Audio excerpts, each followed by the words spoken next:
What's good? What's good? DC, Maryland, Virginia, worldwide. Welcome to the last final episode of season one for Life After the Gunshot. But before we bring on our panel of esteemed and illustrious, because you know we keep illustrious guests on the show, before we bring back everybody that we had come on throughout the whole season, we're in a very, very crucial time right now in terms of the charges that were levied against the officer that killed Breonna Taylor. And as we know, those charges are unacceptable, and they will remain unacceptable until we find federal charges to indict all of the officers for murder. But Che, you wanted to say something? I'm Doc Joe Rich, one of your hosts with my man Che Bullock. Have a moment of silence, just for, Breonna and the situation, or with that situation, what I mean? She truly, going to be missed and loved, missed and loved by her loved ones. So let's just take a moment, full 30 seconds, just to be in silence, man.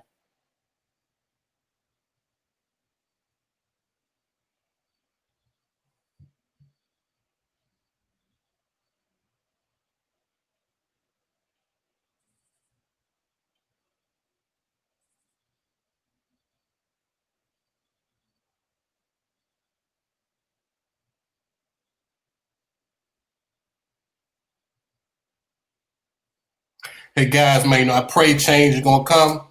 Sam Cooke, said it the best, man. I think we just got to stay focused. Understand that we are at war with the system and the streets.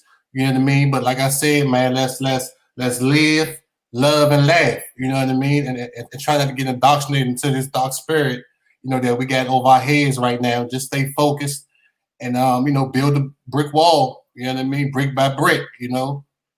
And one last thing I want to say for everybody that's going to be out there tonight, man, just stay safe, man, and look out for each other, because I know people going to be out all night, protesting as you should, but just stay safe, stay protected, and look out for each other's back. God bless everybody that's going to be out there tonight as well. So let's get into the video, man, before we jump into our people. During the last 6 months, we've all heard mention of possible charges that could be brought in this case. It's important to understand that all of the charges that have been mentioned have specific meanings and ramifications. Criminal homicide encompasses the taking of a life by another. While there are 6 possible homicide charges under Kentucky law, these charges are not applicable to the facts before us because our investigation showed and the grand jury agreed that Mattingly and Cosgrove were justified in the return of deadly fire after having been fired upon by Kenneth Walker. Let me state that again. According to Kentucky law, the use of force by Mattingly and Cosgrove was justified to protect themselves. This justification bars us from pursuing criminal charges in Miss Breonna Taylor's death. The truth is now before us. The facts have been examined, and a grand jury comprised of our peers and fellow citizens has made a decision.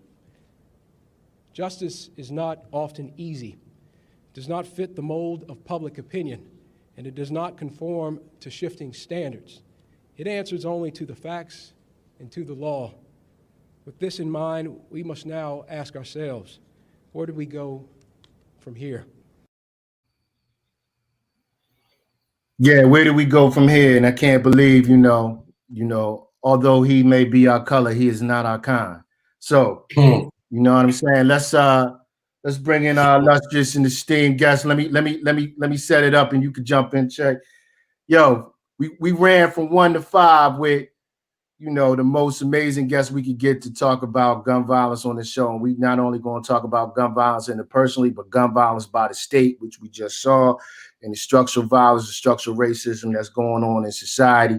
So, our top 5 guests that we've had on this show, my man, Ron Rollo Whaley from Cure the Streets. Hey, Good baby boy. what's going You on? heard, what's up? What's going on, everybody? I'm so happy to be able to be a part of this cast and this show with all these great, dope people on here. Thank y'all. We Salute. appreciate it, bro. And the queen of our show, and the queen that does some of the most work out there in DC, Guns Down Friday, Miss Joanna Hardy. Miss Hardy. Guns Down Friday. How you doing? What's up, guys? Honored to be here today. Salute. Welcome, welcome, welcome. And you know, this brother right here, we probably don't even need no introduction, but you know what I'm saying? His name is Charles King. You call him Booby.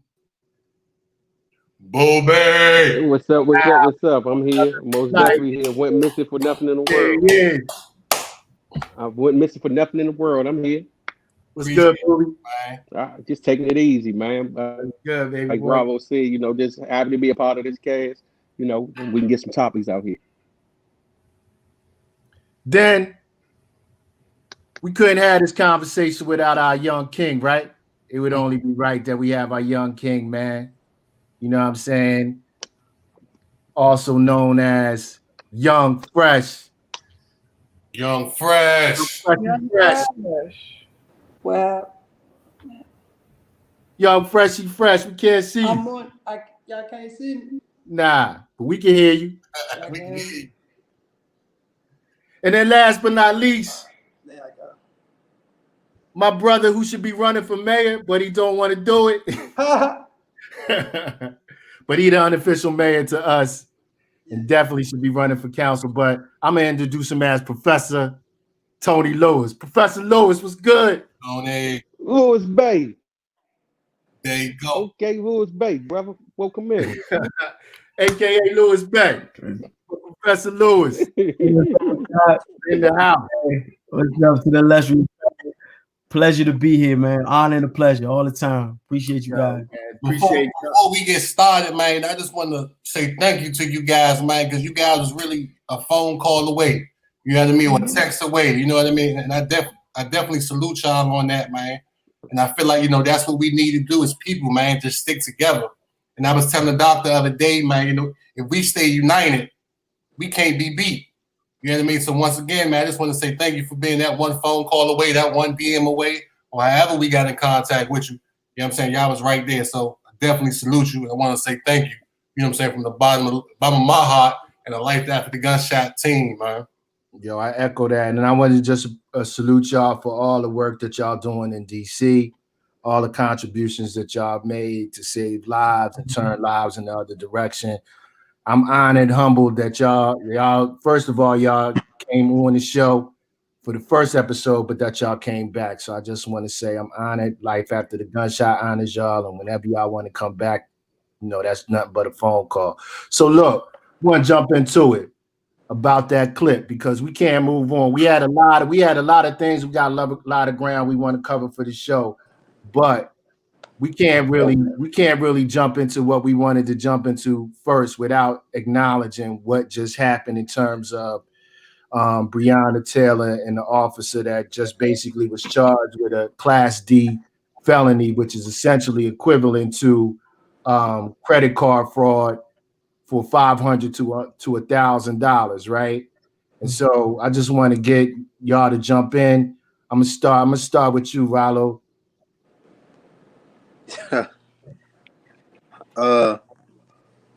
Man, Doc, I don't know. Doc, you know, when I had first seen it and I heard about it, it was kind of more so I was in passing. But I think you made the post, and I'm just looking like, you know, I know people that I was incarcerated with that, you know, had those kind of charges. And, you know, man, some of those people only had like 6 months, you know, if that. So it's extremely sad because, you know, all this time, man, everyone and including everyone here has been so strong about being able to get some type of anything for this young lady. And they saying that what happened to her was worth the same thing as people getting charged with white collar crimes. Like, man, that's just sad. It's sad. Yo, it's insane, really. Yeah. Juwan, what's your thoughts? It really just blows my mind. Like, I feel like everybody knew that was going to come.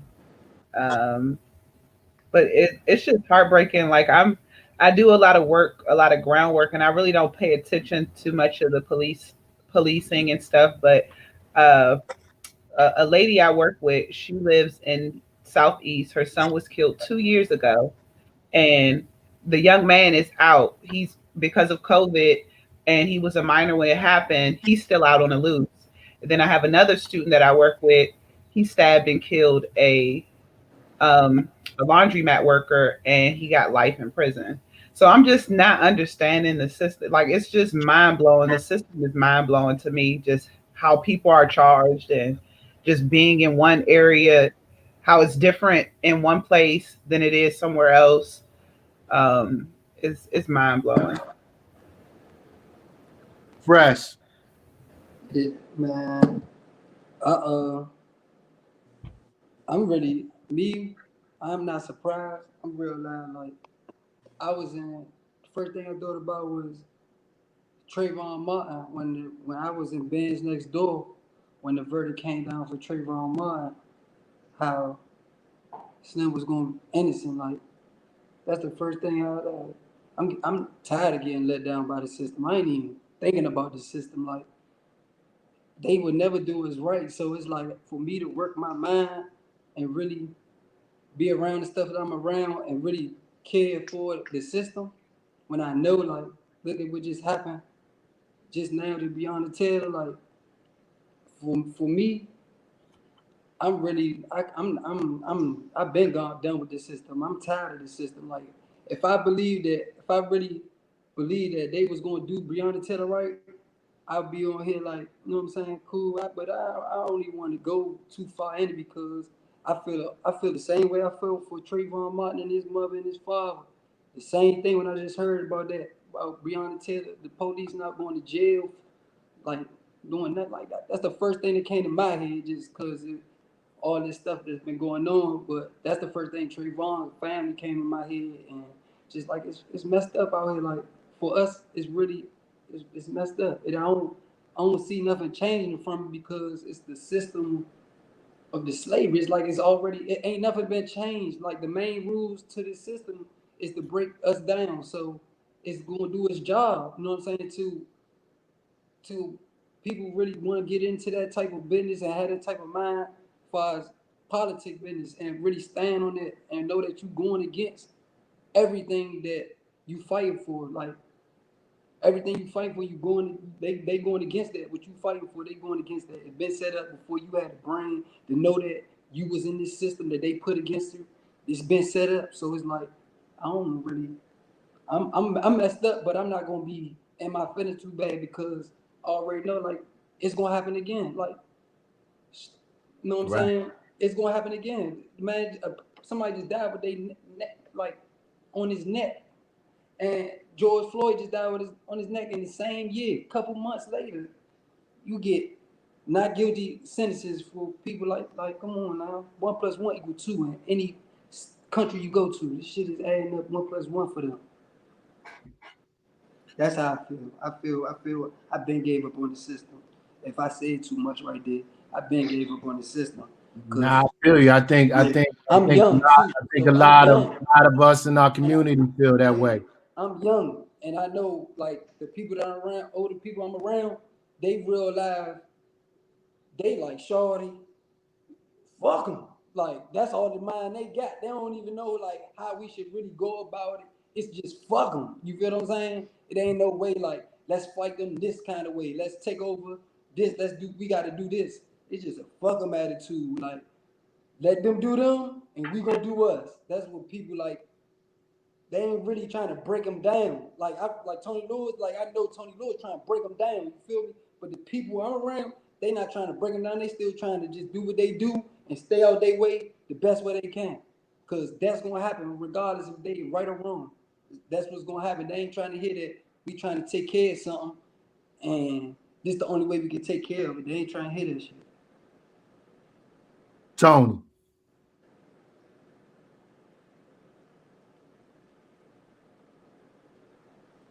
What's your thoughts, Tom?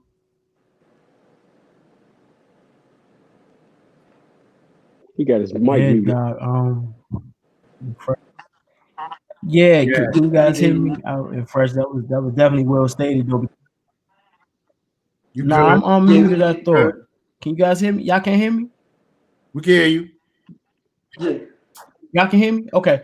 I think that I'm good. Okay. We're in a time where I think this is gonna be a watershed moment. I mean, obviously, I'm not surprised when they announced the amount of the settlement of $12 million. I knew that was setting up for this, right? That was sort of lessening the blow. But even within that, I think when the white woman got shot in Minnesota by the Somalian American police officer, I think she got like $25 million. Her family got $25 million. So even in death, our lives are devalued, right?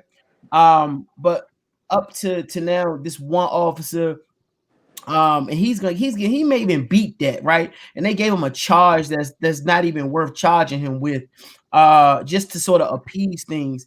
And what my next step for me is just looking at, it's going to be protest, there's going to be unrest, and it's going to play into the narrative of the anarchy narrative.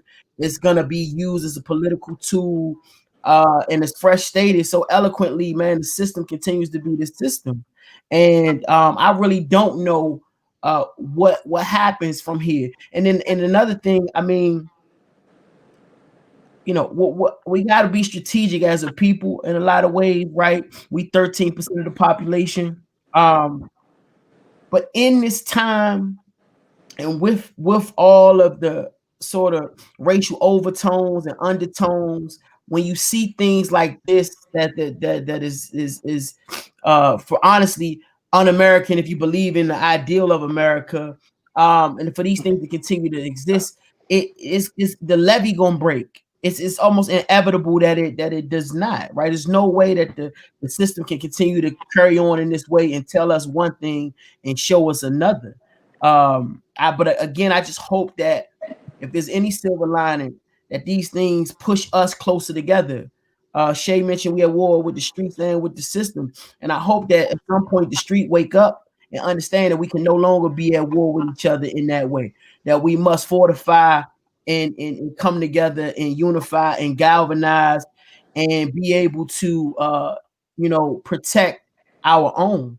But until we continue to be siloed and fragmented, I think it still allows for these things to even happen with less consequence. And so I just pray that we can find some way to bring upon a reckoning that does not completely ruin sort of the stability or any stability that we have. But I think people are just getting fed up, particularly younger people. You can't keep it's been going on for centuries, man. It's too much. Amen. Booby. Not shocked at all. Understanding the dynamics of the judicial system in Kentucky, we're dealing with a Commonwealth state. I've been in Kentucky when I was in the feds. I actually had a warden tell us that they never seen black people before until they opened their prison when I was in Big Sandy, right? This was stated. So that tells you the demographic makeup of the state of Kentucky, right? As Tony said, when you start talking about the 12 million that they gave them, they knew that this was coming down the pipeline already because how they was presenting it to the grand jury. When you go to the grand jury, you present things, and then the grand jury make a finding based off your representation of what you present. However they presented it in order for it to be what it is. Because they could easily went in there and said that these officers busted in and shot this young lady, and if those were the only facts that the grand jury had to deal with, then I believe that they would have indicted. But being as though they went in there and they formatted it however they formatted it, because we don't have the grand jury transcripts, but I'm promising you it's not the way that the story is that the general public is getting about the matter, right? So nothing surprised me when you got a prosecutor presenting evidence to a group of people in order to indict some officers. I mean, if I'm not with it, I'm not with it. I'm going ahead as formality, right? As a formality, I'm gonna walk into this courtroom because it's my job. But it's my job to do this presentation. So however I presented, I did my job. Whether it was a good job, bad job, or in between, the grand jury is held in secrecy. So like we'll never know who was in there, really what was said. So with that being said, how do you expect the same government to pay you $12 million then to go in there and represent you as to represent their self as killers? It's impossible. We gave you 12 million. As Tony said, we left it in the blow. Look, we about to go on here on our BS and give you this 12 million. We're gonna call it a day. And that's exactly what happened. It was a pay to play type of situation. How do you even reach a verdict for how do you even reach an agreement for a settlement, right? And there hasn't even been nothing really articulated or put out there. So what was the statement of facts that they told the family in order to come to the $12 million settlement? Right. Because they told them something. If you're saying it was a wrongful death, right? I'm giving you 12 million for a wrongful death settlement, then that means that it was negligence. The reason that you pay when you pay in a lawsuit is because someone was negligent. Someone hit you on the car, you fell on the sidewalk, something of that nature, right? So if they gave you $12 million, they admitted to some form of negligence to the family, but they didn't present that same negligence to the grand jury. It's simply impossible. And that's just my opinion on it. Nah, I mean, I agree with you 150%. I think what, and this is another issue that I just have in terms of even settlements, right? Like, as taxpayers, we're paying not only the salaries of the police, and our tax dollars are going to that budget, but we're also paying for the settlements. And so what people don't fail to even understand, even as taxpayers, we are paying for the killing and the mistakes of the police as even taxpayers. Like, that money's not coming out of the police department's budget. That's coming out of the budget of the city that comes from the taxpayers' dollars that we're actually paying for. So when you have a $12 million settlement, we're paying for the police, and we also paying for the police to kill police's mistakes. So that $12 million is not touching their pocket at all, which is why qualified immunity is so important, right? Because if you was able to just sue the cop, half of the nonsense we see right now wouldn't even be going down. But because we're paying for it, why would they even care?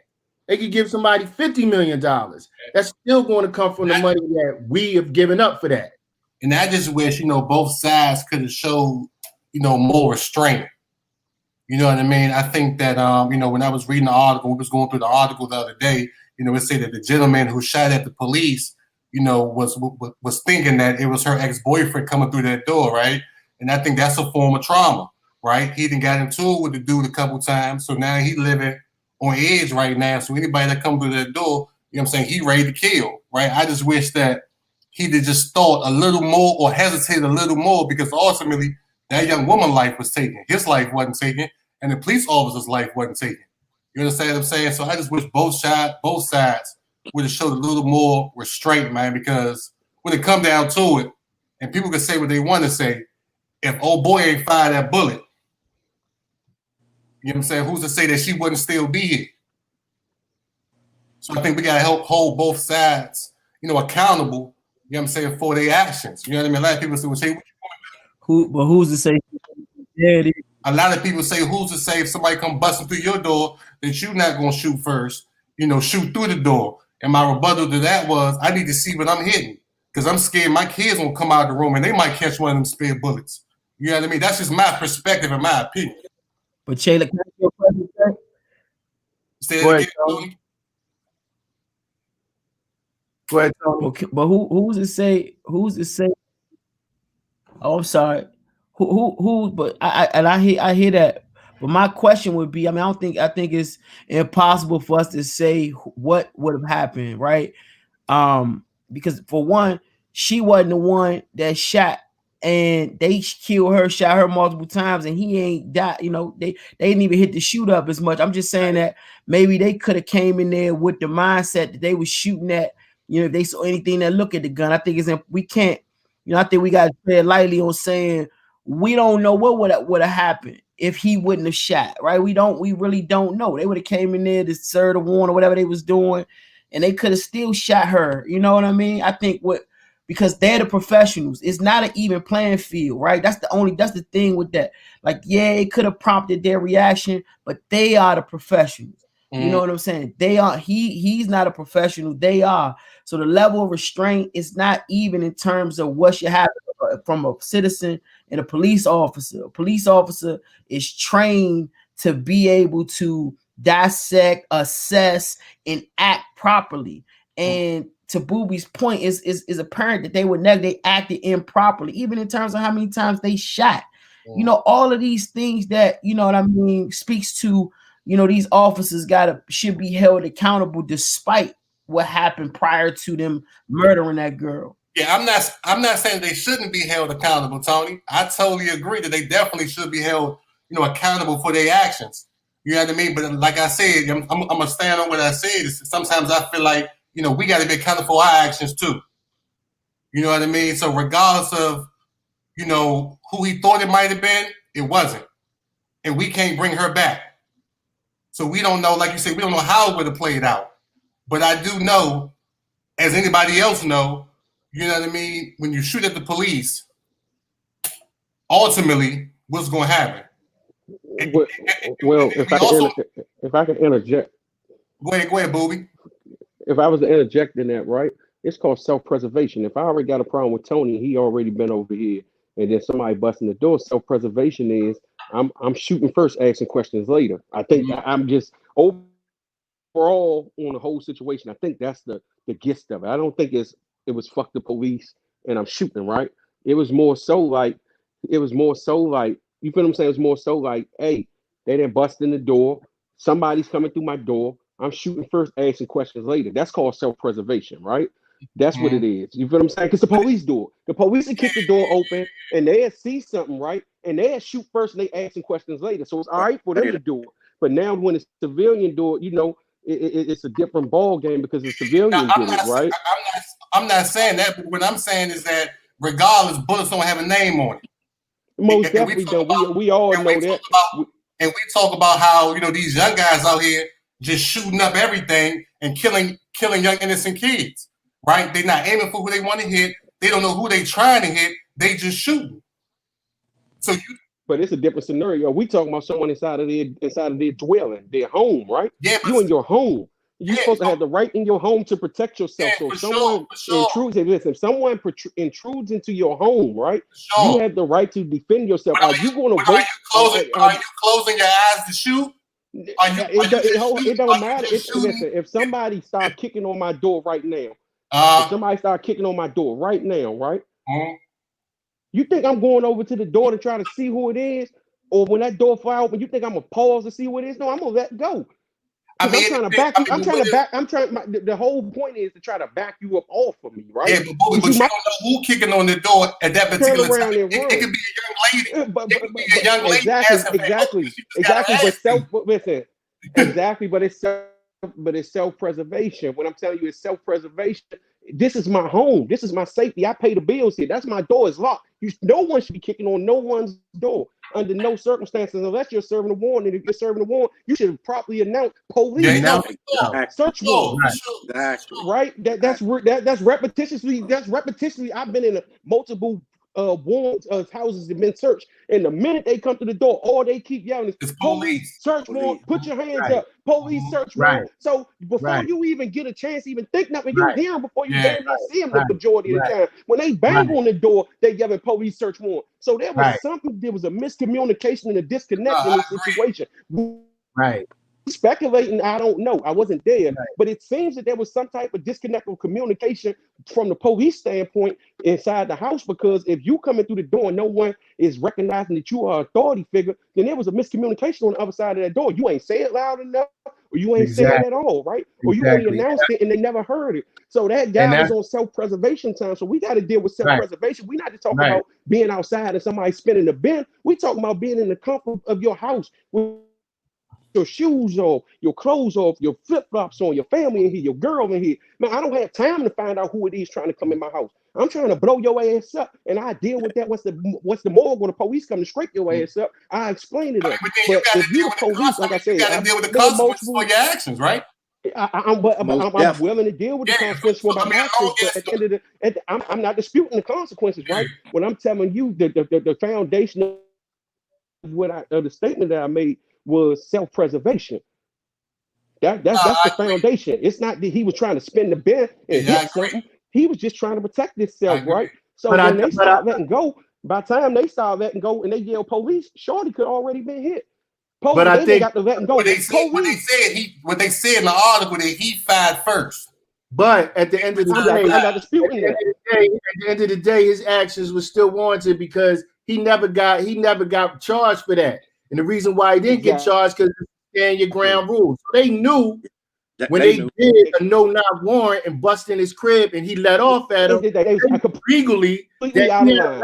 It was completely out of line. Now they responded to it in a concealed carry state. The whole situation was in a concealed carry state. Everybody in Kentucky got guns. Everybody in Kentucky got guns, just like West Virginia, right? These states are very gun friendly. So listen, them pistols out there, they aren't there for play. That's the problem with people. People think that when you pull them pistols out, it's a joke. No, anytime you pull that gun, you better be ready to use it. Yeah. I don't care if you running from the police, you facing a dude on the street, be ready to use it. You ain't ready to use it, leave it on your hip.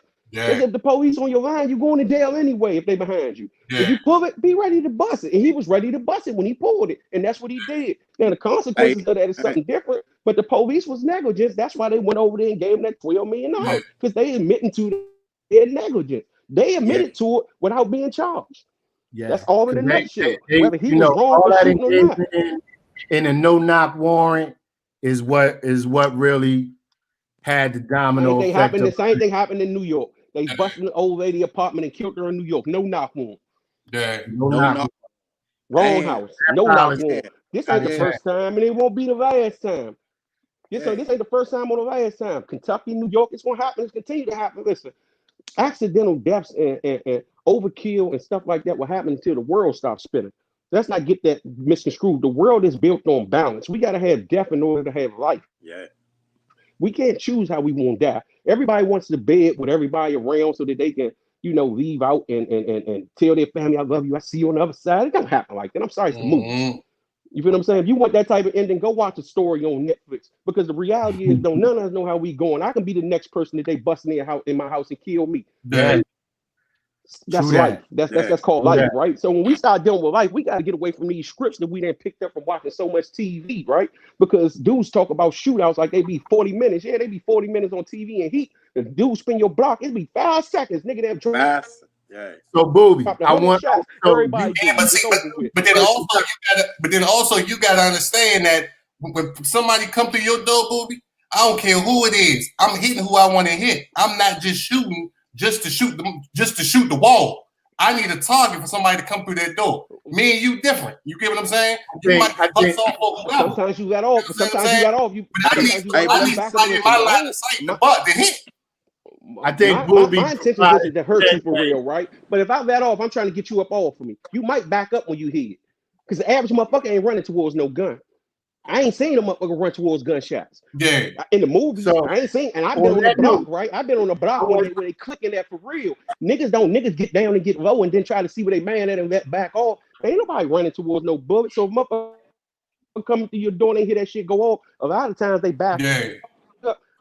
And if it is the police, they might back up and say, man, we the police. So you said he used it as a deterrent. It was a miscommunication. Yeah. So on that note, I mean, everybody don't get to hurt people. I want to jump to the next clip because you just said in movies a shootout is 15, 20 minutes, but in real life it's 2-3 minutes at maximum. Show the next clip.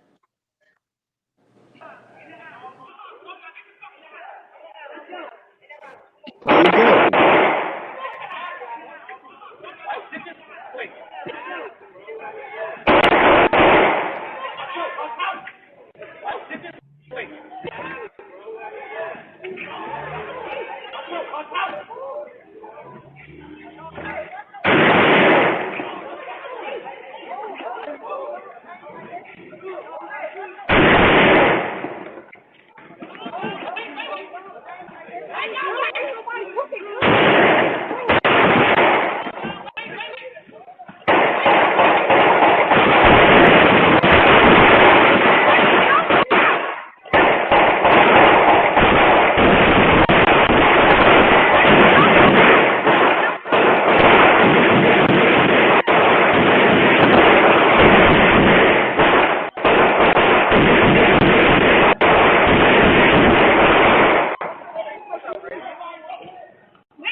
Yeah.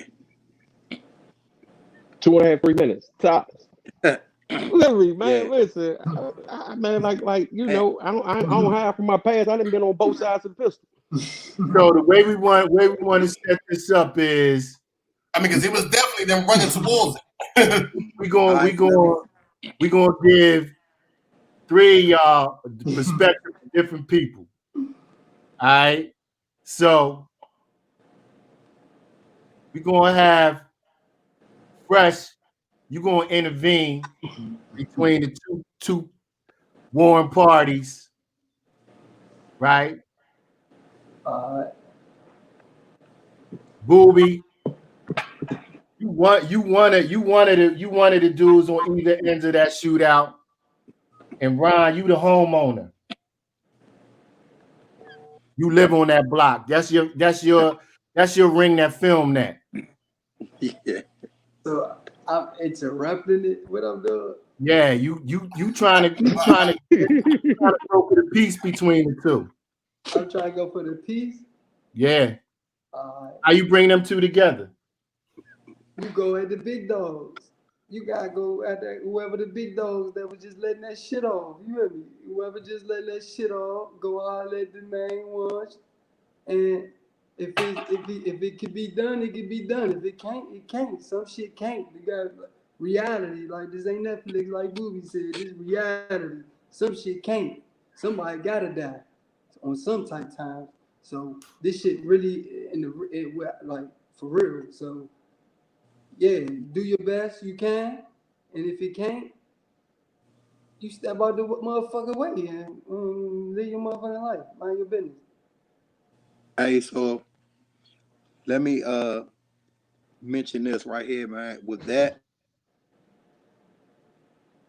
you know what I'm saying, well of everything with that, because that happened in one of our areas where, you know what I'm saying, we was there, right? Yeah. So but the most important thing was, throughout, you know, all of that shooting, nobody was hit, right? Yeah. Number two, within the next 48 hours, you know what I'm saying, we were able to get, like, just like Young Fresh said, get the main guys from all involved parties, you know what I'm saying, to all come together, because no one was hit. So Right. So the fact that it wasn't any type of bloodshed, it was a little easier, you know what I'm saying, to get these guys to come and sit down and, you know what I'm saying, let us know exactly why they felt like the only way for them to handle whatever they was going through was Was by to do doing this, that. right? Yeah. Yeah. So, you know what I'm saying? Once, you know, our team was able to get them together, man, all parties went back and got, you know, all of their friends and said, listen, man, none of this. It's over with, it's dead, Yeah. and let us move on. So Yeah. then, you know, after that, now it was a thing about, okay, nobody was hit, but you had some people who had their personal property damaged, right? Yeah. So you know what I'm saying? What here's another tool we were able to do is for like maybe someone house that was messed up or whatever, you know, man, and if it's, you know, anything, you know what I'm saying, these guys are able to do to help fix it, they are going to do it. And that's And how it's supposed to be. and not saying that in, you know, all cases that's how it happened, because in some cases you just be like, look, man, you know what I'm saying, these dudes came around here shooting, and you know what I'm saying, we didn't want to die, so yeah, we shot back, and if your car got messed up, all right. But Yeah. and like I said, for us with this one, man, it was rare. And not only that, yeah, we had a big old march, a big old, you know what I'm saying, peace Yeah. march. And half of those same guys was involved with us, you know what I'm saying, with the march. Yeah. So, but yeah, man, that thing right there is So I'm shaky. So did so I do a good job? Just I'm, did I I'm do gonna a let good I'm gonna job let coming Booby in go. with the I want information? since Rollo, you took the intervention side, Booby. If that was your home and you lived on that block, how does one respond to that happening on a block? I mean, I'm gonna respond to it the way that I will really respond to it, not hypothetically, but because first and foremost, I'm born and raised. I come from those places that they at, right? I'm from there. That's where I come from. That's where I was raised on. So I'm understanding, right? To the point of, hey, y'all out here shooting. Now I might try to pull up on the youngsters because I'm gonna have a relationship with them youngsters, especially if they're in my house. Just try to talk to them. Look, shorty, man, that ain't a good look. Somebody could have got hurt. You feel what I'm saying? Ain't nobody get hurt, as Raul said. Then we know that as a fact. So we're not speculating. But somebody could have got hurt, because I believe that anything that happened can be fixed, whether bloodshed or not. You feel what I'm saying? And I believe that from it. I believe that from my own personal experience, and I believe that from experience from dealing with others, that anything that happened can be fixed, right? So, like with that situation, I don't really care about material things. I'm not materialistic. So if you messed up my property, that's what I got insurance for. That's what I got insurance for. That's what I got auto insurance for, homeowners insurance for accidents, because you didn't shoot my house up on purpose. But at the end of the day, when if I encounter them young dudes and I'm sliding through, I ain't got no problem with speaking to them. I do it right now to this day.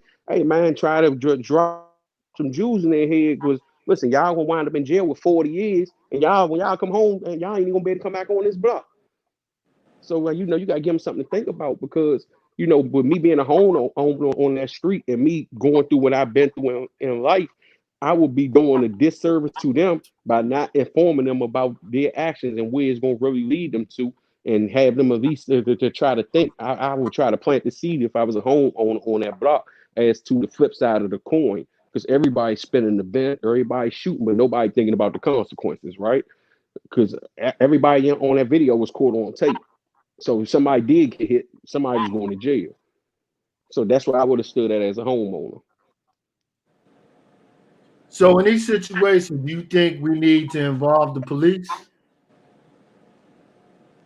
I mean, I think that the police is going to be involved anyway. We don't have to involve them. Their job is to get involved We as just have a them. citizen or Ain't as a involved no violence police. interrupter. Ain't no police. Yeah, like listen, involved. as a violent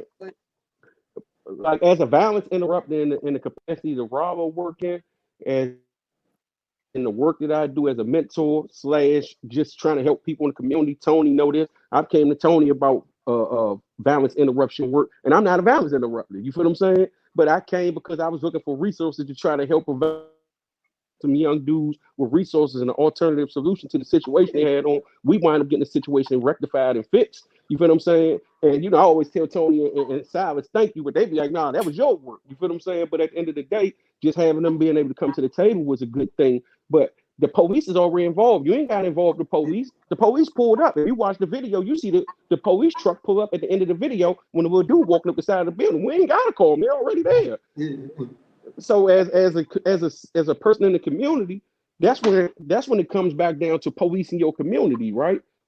You got to police yourself. Look, man, they're gonna do their job, and I'm gonna do what I can do, and hopefully the info or the pressure coming from the police and me trying to intervene will change it. If not, then we just gotta let the chips fall where they may. Like Fresh said, sometimes war or peace only. Tony knows my favorite slogan. Sometimes we don't have war until after peace. I mean, sometimes we don't have peace until after war. Some people don't realize that the United States do it all the time. They go blow some shit up, and then they go and sign a peace treaty and send some money over there and call it a day. All right. We're going to go to the next clip. But Doc, if I could Go ahead, Tony. If I could ask something just about. Go ahead. Okay, sorry. Go ahead, Tony. No, I was just saying about, the question you asked though about on the homeowners end, on the homeowner piece, I think. Yeah. Can you hear me? Yeah, can y'all hear me? We can hear you. On the homeowners end though, I think was okay. What I think is imperative that we think about though is that in today's world, particularly like in that neighborhood where that happened, or neighborhood like where I live, so many homeowners aren't going to take the perspective of a Brother King, right? You're going to have so many new neighbors coming in that don't have the relationships with the individuals involved, that their first move is to get the police involved, and which really never solves anything, right? You just get people, the police may make an arrest, may not, but you don't really get to the butt of the issue. And I think what's important and what Rollo described and what Booby described is that as a community, that's what we got to do. We got to try to find resolution. The police aren't here to resolve those issues. And true public safety is not gonna come merely just by the presence of the police or the involvement of the police. But I think that dynamic of these fragmented and fractured communities, meaning you don't have that same cohesion as you once did in our communities, it kind of, in my mind, makes it even more difficult to find, solutions to these problems, because it's just like, oh, who are these strangers that hang out and shoot in my neighborhood?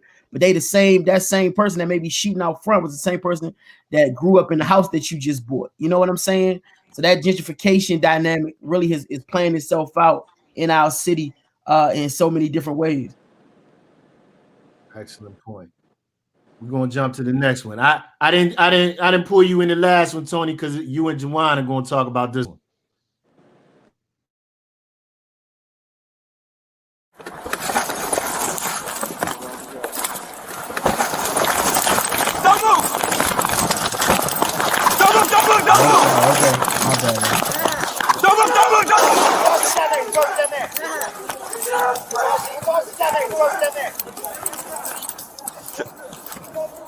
Hey, shots fired. Where is it?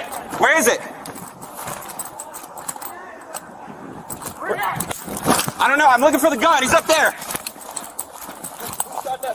I did.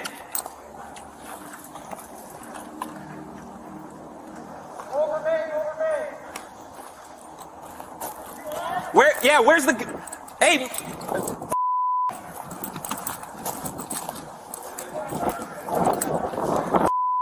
canvas.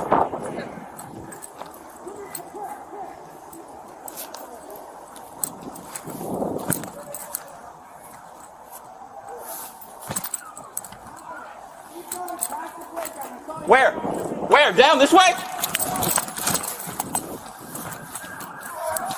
He threw it. Yeah.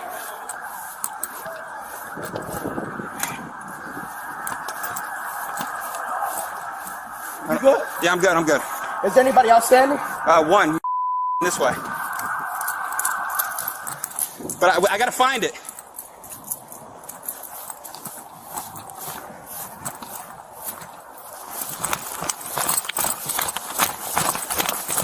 Where is it?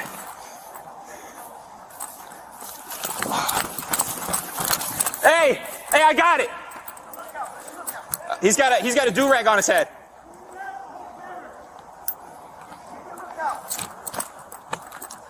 Black male, do-rag on his head, 5'4", 100 pounds, wearing a black shirt.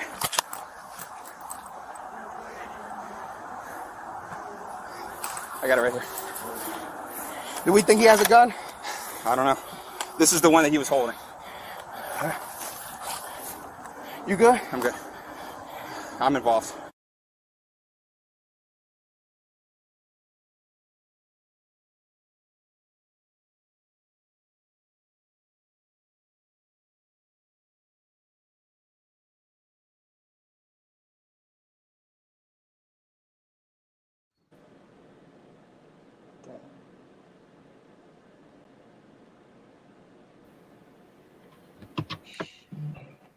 So I'm gonna start with you, Juana.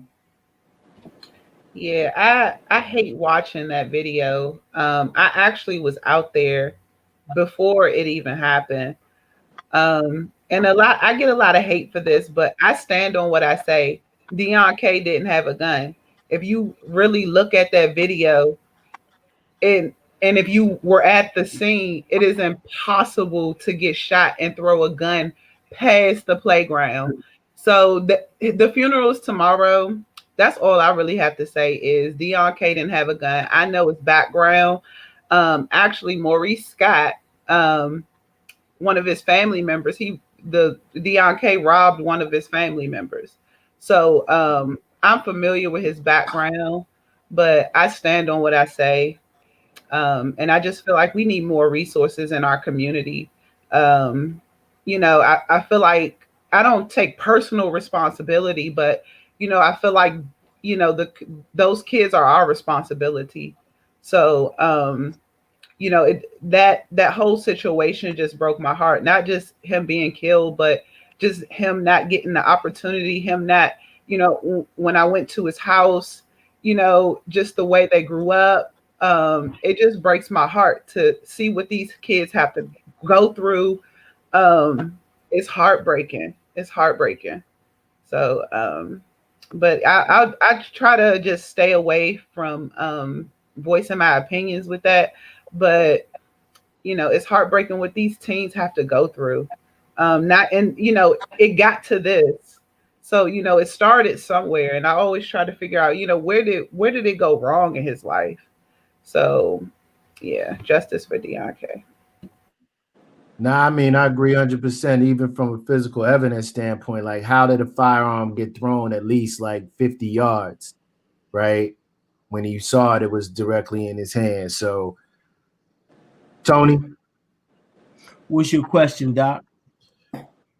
your thoughts about it, and then who do you think should respond in those kind of situations where, you know, somebody that's allegedly has a gun? Should we call violence interrupters or the police? Yeah, so first of all, I want to say, you know, rest in peace to Deon K. And prayers to his family. Yeah, I think it depends on what the situation is. I think, you know, violence interrupters, you know, so if it's any situation where guys may not have a relationship with a violence interrupter and they're armed, I don't know if the violence interrupters are equipped, they're not armed. You know, now if it's a situation where it's an individual and we know that they have a relationship with said violence interrupters, then yes, I think it would be advantageous and smart and less problematic to have violence interrupters engage that individual and be able to talk that individual down, or encourage that individual to not have a firearm and not be participating in violent acts. But then sometimes some individuals, not speaking specifically about Mr. K at this point, but just some individuals that we know that are a violent crime or perpetrators of violent crime are engaged with violence interrupters, right? But they still have agency. And we just got to continue to work and continue to try to get them to make better decisions. We do know that, back to sort of like the systemic piece, we do know that anybody that ever grew up in a certain type of community or been involved in a certain lifestyle, you already know that what happens when the police, we know what happens when they see you without a gun. We know what they do to you when it ain't no weapons around. So we already understand what happens when there's a weapon around. I remember growing up as young as 5, 6, 7 years old. If that water gun wasn't lime green, it was, you got chastised for having it, right? And when you start graduating to pellet guns and BB guns and all that kind of stuff, you got lectured by in your house out front about, man, the police see you, they don't think that you're real, you know what I'm saying? And this again, not necessarily in reference to Mr. K, but what I'm saying is, police 10 out of 10 in that situation gonna shoot. You know what I'm saying? They gonna shoot 10 out of 10. They gonna shoot in that situation. What I will add also is that, again, whatever that young man's history was, didn't necessarily. That's why I pushed so very hard. I pushed incredibly hard for immediately for that body cam footage to be released, right? And if it's any silver lining in that, is that now the precedent has been set that whenever there's a police involved shooting, we know that body cam footage can be released within 24 hours, right? There's a precedent that's been set moving forward. You know what I mean? Now, one would say, or one can look at this and say they released this because it felt like they was justified. But moving forward, this is what's going to be. This is what we can demand. But again, it's just unfortunate. And these, I hope that young people, Rollo even gave me information. I didn't realize I had came to a group with them, and Shorty was in the group. I never knew that. You know what I'm saying? I didn't know him personally. I'm not even, but I did have a interaction with him. And in any group I'm in, or go to and speak, or dialogue with, or, you know what I'm saying? It really is about trying to arm young people with information they can use to not find themselves in them situations. But that don't be enough. We got to really, to Ms. Hardy's point about, having real wraparounds and really supporting these families. Because this is the thing I know. Anybody ever heard me talk, know this, I say this a lot. We not going to say the Deon K's of the world without stabilizing the adults around him. We not going to come in these kids' lives and save them. We can't be there enough, right? We got to, as a community, as an ecosystem, we got to stabilize the adults in our communities. People are trying to navigate past adults to save the children. That's not realistic. Right. If that was the case, we wouldn't have these perpetual cycles that we have, right? We wouldn't have the level of gun violence that we have today. You know what I'm saying? We have to stabilize adults, to give them the ability to truly raise and support and make their children feel loved and safe. You know what I'm saying? So that's my thoughts on that. I want to bring you in a little bit, Rollo, for just one last comment on that. Okay. I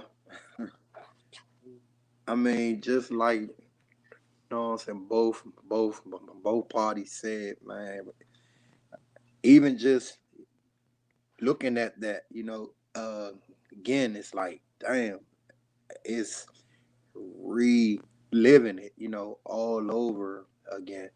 You know what I'm saying? And, he was one of the young men that used to always come into our office. So just as what Tony said, we had a group, and he was there. In a situation like this, oftentimes and a whole lot of time, myself and others that knew him, we all asked ourselves that same question. Like, if it was anything else that we could have done, right? I most definitely agree with Tony, and even now, this is something that I use within my tools, is to not only try to holler at our youth, but we have to definitely start talking to some of these adults that's around our youth, because it's no telling like exactly what the adults are saying once our violence and interrupters are not there. You know what I'm saying? Not saying that anything like this happened with K death, but it's just sad. Yeah, it's sad, and just like Miss Hardy said, man, tomorrow is going to be tough. Because at the end of the day, another youth in our city has died. So Can Miss Hardy, can you put the picture back up again?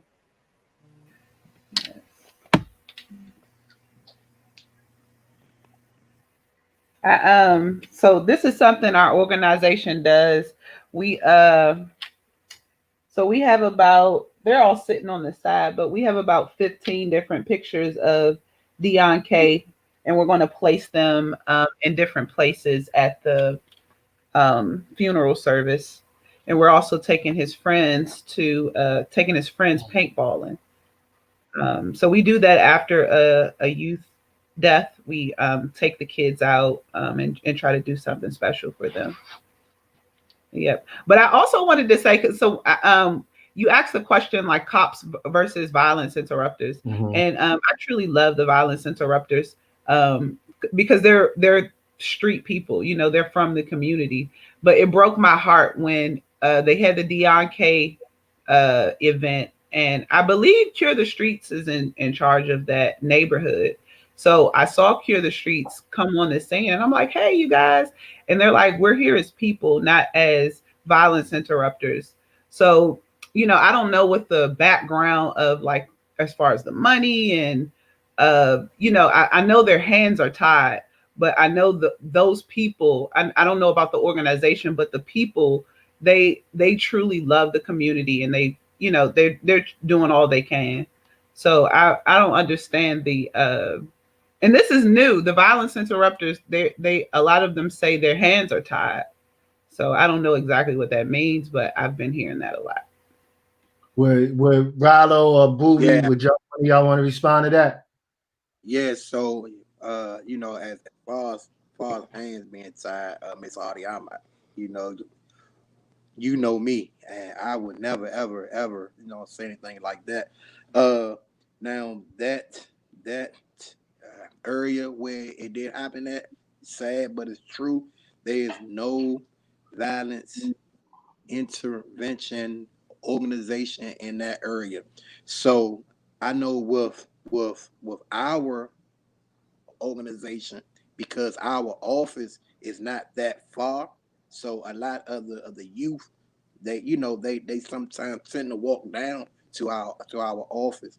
But again, there is no violence intervention organization there at all. So anytime our team ever responded to anything there, it was just us out of our own love for everybody there doing it. Me and you have before we move on, but me and you, Rollo, have talked about like in terms of the model for cure violence. Like one of the criticisms is that you could be, you know, being effective in your community and you're like 10, 12 block radius, and then the community right beside it has all the shootings, right? And one of the things that's kind of challenging with the model is that it's not either you need more cure violence sites or you need the cure violence teams to be mobile, right? So they can move around the city. They just not locked into one neighborhood. They can respond to situations in any neighborhood. Yeah, definitely. And that's the thing about hands. That's the thing about hands being tied. I mean, it's a contract. It's a business. Let's get that understood, right? It's a business at the end of the day. Somebody got a paycheck. Somebody got a budget. And when it comes to that, with like any business, do you expect for a trash truck company that doesn't collect trash in your alley to come and pick up your trash? No, they don't get paid to come through there and do that. You feel what I'm saying? And they might look at the trash and say, man, that trash really need to be dumped in that alley. But being as though they don't have the contract for that alley, they can't go down that alley and pick up that trash. But you might have a guy come back through there with his own pickup truck and say, it's so bad, these people so old, we just gonna collect the trash because it need to go. So that's sort of like what Rollo was saying, and it breaks down to a budget. It's about money. It's a funding thing. It's a budget thing, right? It's really about money. I mean, everything is based off of economics. Like I put up a post the other day. There's never going to be a day where you don't hear the word economy or economics at some point of the day. If you don't hear it in that form of fashion directly, you're going to hear it in some form of fashion, right? Because that's what the world is ran off of.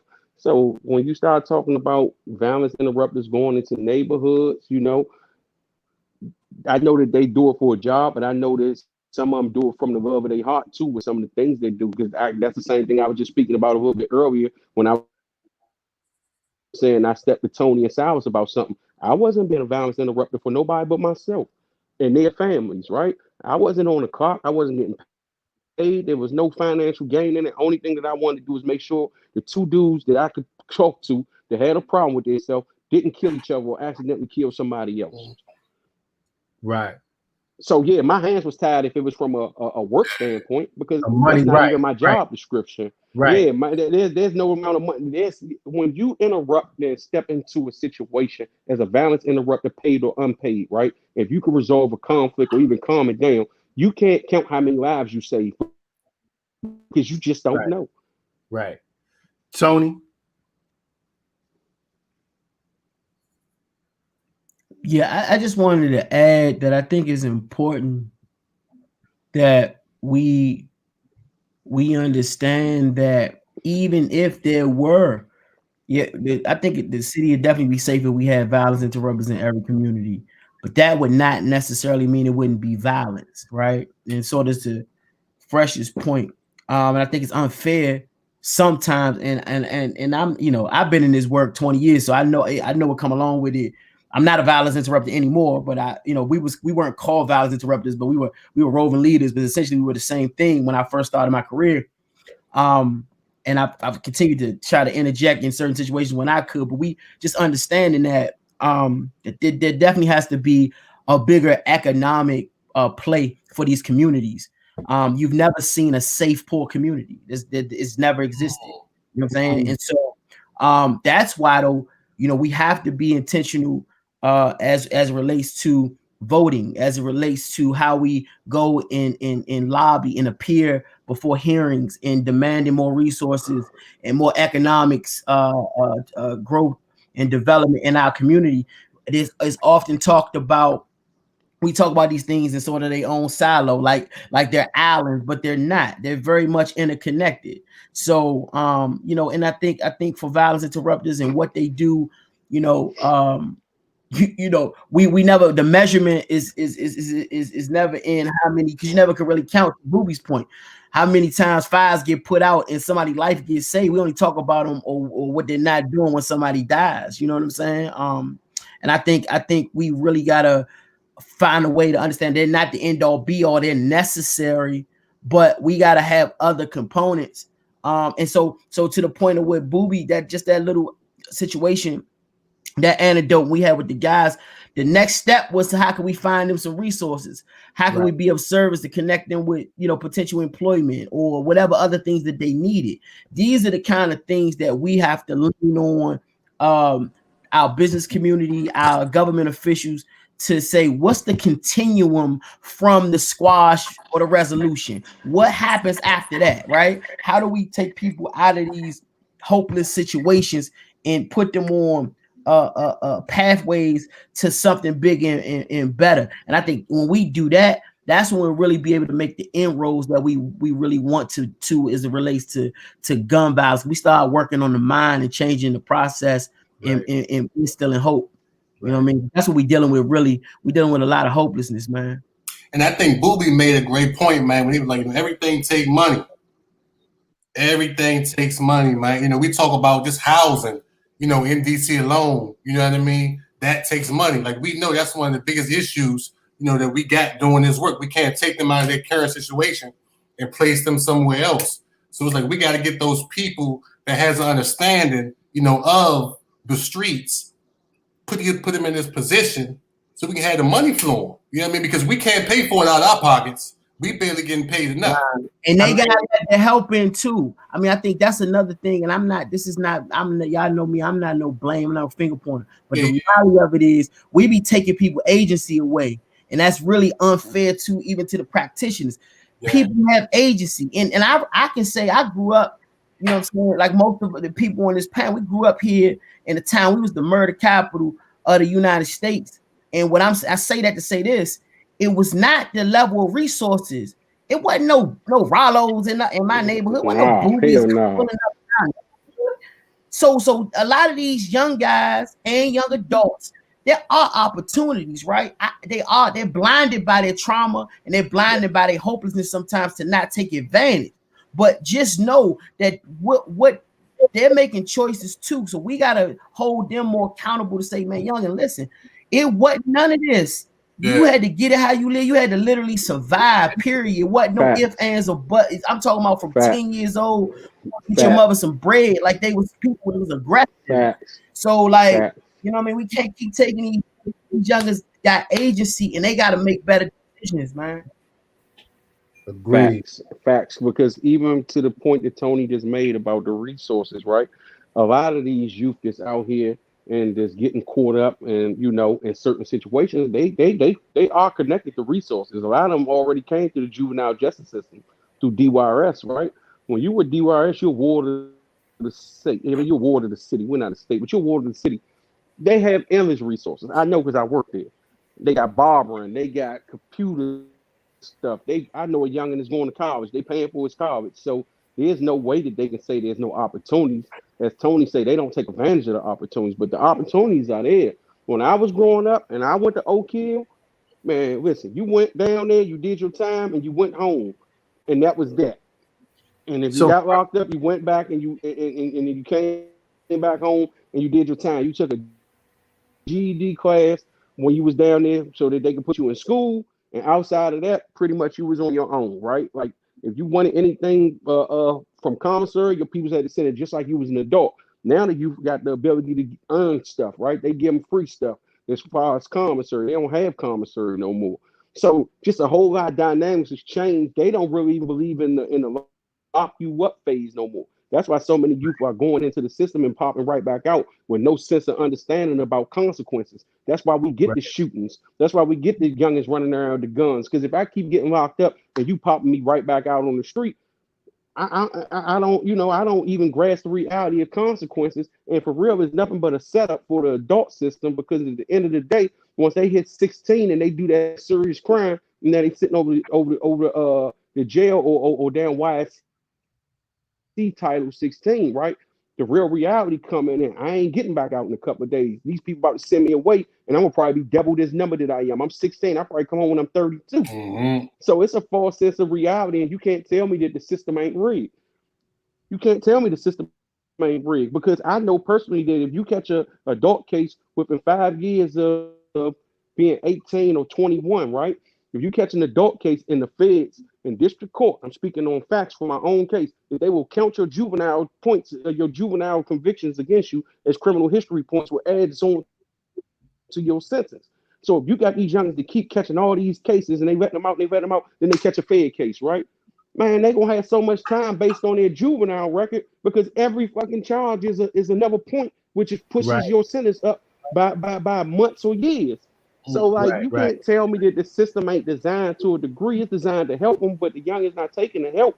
They'd rather go out here and try to do something else and then wind up in that situation, and then they want to start crying and acting like they want to be a juvenile again. It don't work like that. Like, you know, like these youngsters be connected to endless resources, man. I see it every day. You don't know how hard I fight to try to get these youngsters to go and take classes or do this or do that, right? Because it's beneficial to them. I don't make a dollar off of it. If you sign off, you don't sign up. If you sign up or don't sign up, my paycheck won't be the same. Hey, Fresh, I just want you to do it because I want you to be the same. Fresh, how you feel about the resources that we talking about? They there. They definitely, resources are definitely there. Like none other for the youth right now. It's been like that for like a decade. Been getting like that now. But it's like I just know it's about the mentality. It ain't even like because if you ain't switched up your mentality to even be about that, I mean, your success in life could be right in front of you and you would never go to it just because your mentality ain't right there. And I'm just saying that as far as the resources, like the resources right there, that's your success is right there. But what's going on and your mentality, what's going on, you guys stay like this and you'll never go right across the street to the promised land. You know what I'm saying? Yeah, man. Hey, Fresh, that's the facts, right? You know what I'm saying? That's the facts. You know, man, I want to say that it's true because we definitely have a lot of resources. You know, I made a post last month, and then like once every week I make it about if anyone is looking for any type of job, certain jobs I can help you get, whatever. The first person that reached out was my man, Booty. And you know, he was like, bro, look, I got about 4 people, you know, I'm gonna let them know. So not only did he say that, but it was me and him going back and forth, like, okay, Booby, you gotta tell them to send a resume. So Booby made sure, and nothing happened. So you know, after about almost 2 weeks, Booby was like, man, Rollo, man, I done did this, I done told them that, I done showed them, but it was them. You know what I'm saying? It wasn't him, it wasn't me. Just like Fresh said, it was their mentality. Right. You know what I'm saying? But you know, it's not with all of them, because you do have some that are taking full advantage of these resources. But to go back to with Tony, but it's bad when you have certain, you know, agencies that's not here anymore, because now we are expecting that some of these other agencies that didn't have as much, now they gotta find more. If not, you know what I'm saying, our youth are they only gonna go back to the stuff that they seen. And from what you know, I know a lot of them want it now. They want money now. You know what I'm saying? They have not really fully learned the whole concept of, well, hold on, I gotta, you know what I'm saying, do this for a week, then I gotta do that, and then, you know, I get paid. Nah, man, they want to see the money now, because a lot of them know if they outside or if they can get they that. got that, no, what I'm saying, gun, it's easier for them.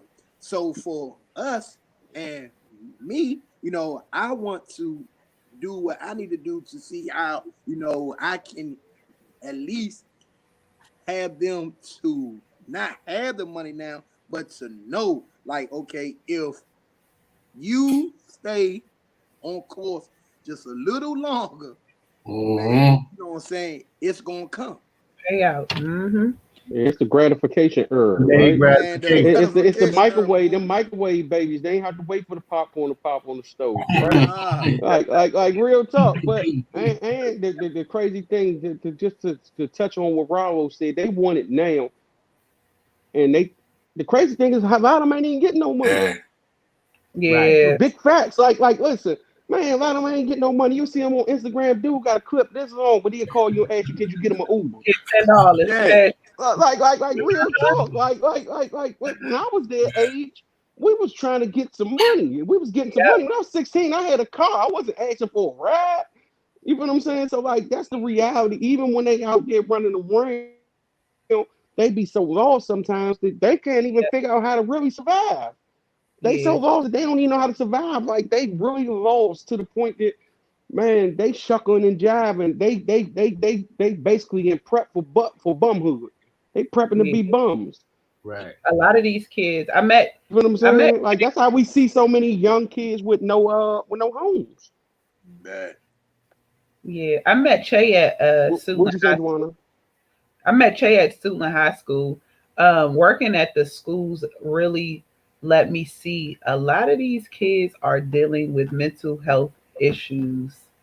And like sometimes I feel like they don't even have a chance. Like it's, their mind is not there. And when you're not taking your medications and you're not doing what you're supposed to do, and then these kids get out into the real world, it's just like, it's heartbreaking. It's heartbreaking. So I want to go to the next clip. And a surprise challenge today from LA County Sheriff Alex Villanueva. He unexpectedly issued it to Lakers star LeBron James to match or even double the reward money to find the shooter. He made that challenge during an interview on a local radio show. As we reported, the sheriff says there are 2 private pledges totaling $75,000 plus the $100,000 from the county. So he's challenging LeBron James to kick in $175,000 or even $350,000.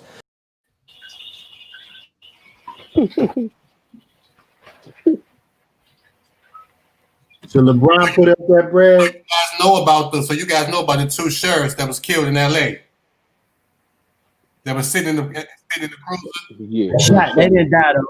They were shot. They were shot. They died in the cruiser. So this sheriff is asking LeBron to put up some of that money in terms of the reward to get the perpetrators. For what?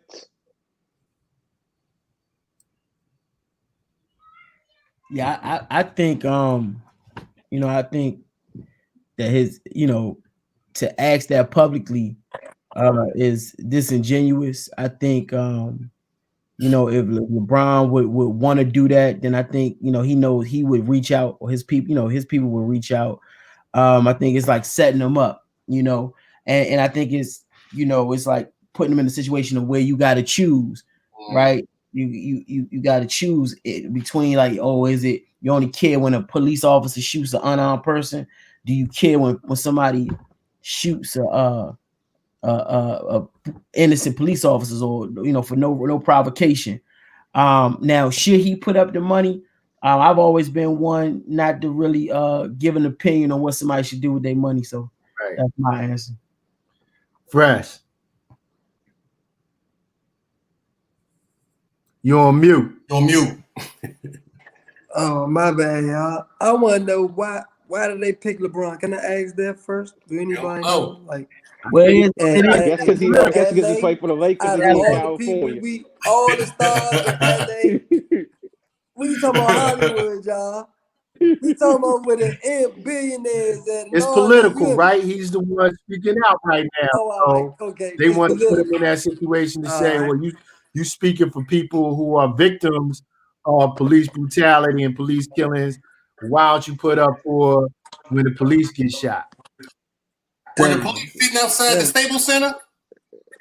Hey man, when you get that Man, big, that's crazy. man, That's crazy, that's man. sheriff tripping. Crazy. But That sheriff I tripping. don't know. I don't It's condone. crazy. I don't. But I don't condone. Unprompted violence against anybody. You know what I'm saying? Yeah, bro. But I think that because LeBron has been so vocal, that like to Fresh, that's an incredible point. You got literal billionaires, and you talking about Los Angeles. Like, why LeBron? And we know why. You know what I'm saying? And he's playing the championship right now. You know what I'm saying? Man, It's listen, all- he was out of line, man. The sheriff was out of line, in my opinion. Man, He was all the completely out way. of line. All Not the just way. that. LeBron ain't the only person that's been vocal about police injustice. As Fresh said, you got billionaires and actors and stars and everything out there, All right? time, That's been everything. vocal, right? But I really feel he was out of line for even asking that. Like y'all gonna tell me that the county of the Los Angeles, California, don't got an additional $350,000 to put up to find the shooters? Yeah, Are you right. playing? They didn't But spend millions on lawsuits. what I was saying earlier, as a taxpayer, everybody taxes is paying for that. Exactly. Sure. So like Right? that's BS. Like even with their reward being 75,000, right? That's not the typical reward for a shooting. No. They already up the ante with just that, right? So they can keep pushing it up if they want to, right? Like he was completely out of line, and I believe that he did it just to stir up some stuff because any news is good news when you ain't when you in the news, right? If they talking bad or good about you, somebody talking about you. And I don't even think LeBron said anything back, responded. That was He was smart. I wouldn't have responded for what? That was the smartest thing to do. Yeah. For what? Listen, the best response sometimes is no response. I wouldn't respond. For what? I don't even know you. I don't know the police. We don't have no personal relationship. They get 2 more victims of gun violence. God bless their family and everything. But that comes with being in the line of duty. Your job is predicated on you might get hurt. You work a dangerous job. You knew what you signing up for when you took the job. You know, I understand that, like, as being a police officer, security guard, or anything of that nature, right? It's like a bounce at the club. If he grabbed the wrong dude and knock him out, guess what? He knew that he could possibly get knocked out for being a bouncer and grabbing on somebody. That's just the, you know, when you take certain jobs, it comes with the territory. I'm not saying that someone should have walked up and just, you know, blatantly shot them. No, I'm not in agreement with that. You feel what I'm saying? But at the end of the day, you understand that with you doing your job and some of the things that you may do, you may become a target for someone because of your actions. We don't know the backstory of that. Only thing we're being fed is through the media, and they're saying somebody walked up on them. Who's to say they didn't do something? Yeah. Right. If we can speculate, if they want to say they didn't do nothing, we can counter that and say, how y'all know they didn't do nothing? Yeah. It is. So I guess the real reality of it, right? Sometimes, like I said, we got to be more objective minded because we get so subjective minded that we start making up our own stories. Exactly. Instead of just really putting it on a platform and trying to look at the totality of the circumstances. How many people wake up and just woke up and go and shoot the police? Right. For no reason. That's incredibly rare. Like that's not normal. That's like not normal. Like everybody, even us, when we seen it on TV, guess what everybody probably said? Man, Holmes was lunching like shit. That's probably the first thing we all said. Man, y'all see that wild shit? Man, that nigga tripping. They catch him, they gonna skin his ass. Yeah.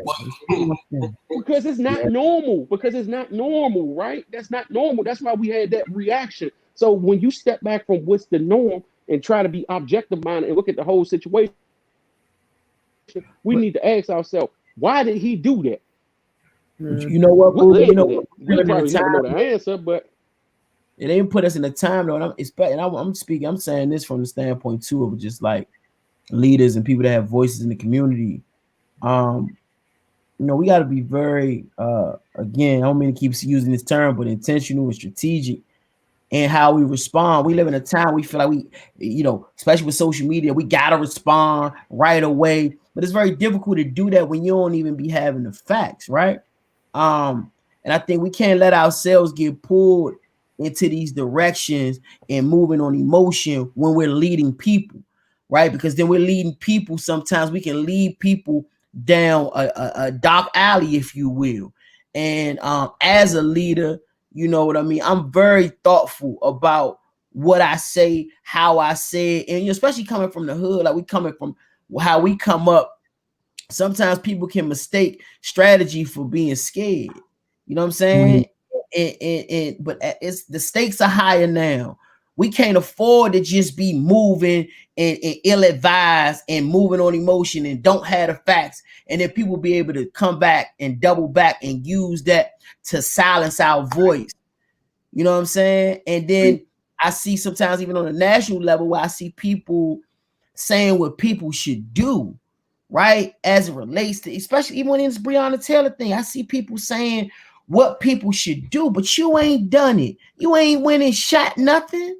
You ain't went and done, like, stop planting seeds for people to jump off the bridge, and you not gonna jump off the bridge.